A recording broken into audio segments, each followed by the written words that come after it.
There is a branch of linguistics called semiotics, which a lot of people find a little tricky to understand. Semiotics is a way of interpreting images and symbols. In this video, I'm going to explain some of the hidden meanings in the images of Blade Runner 2049. Neander Wallace owns the world with his business of biomanufacturing. He lives in these grotesque pyramids shielded by claw-like skyscrapers.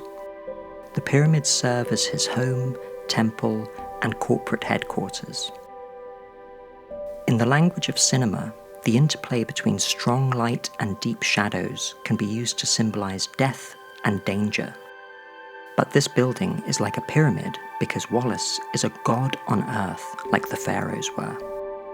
The light sweeps across the interiors of these pyramids like sunlight streaming through a window, but at an impossible speed to show his unnatural power.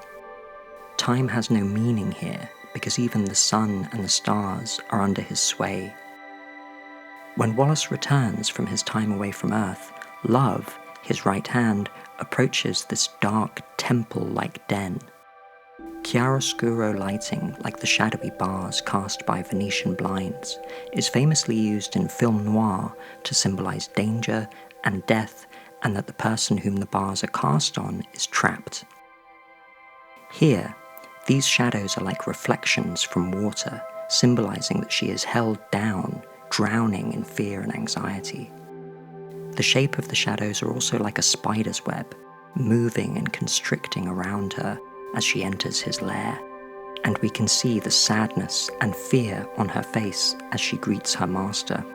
And when we see Wallace for the first time as he steps out from these deep shadows, his eyes are white, like they've been scorched from seeing too much, from getting too close to the arcane truths of the universe. Instead of his own eyes, he uses these superior and multiple external levitating bionic ones, which chitter eerily like insects probing their bested prey.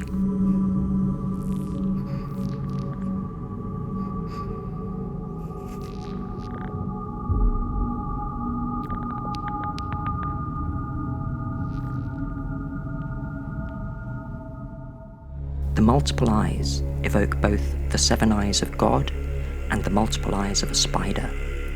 This tells the viewer that Wallace has transcended humanity through technology.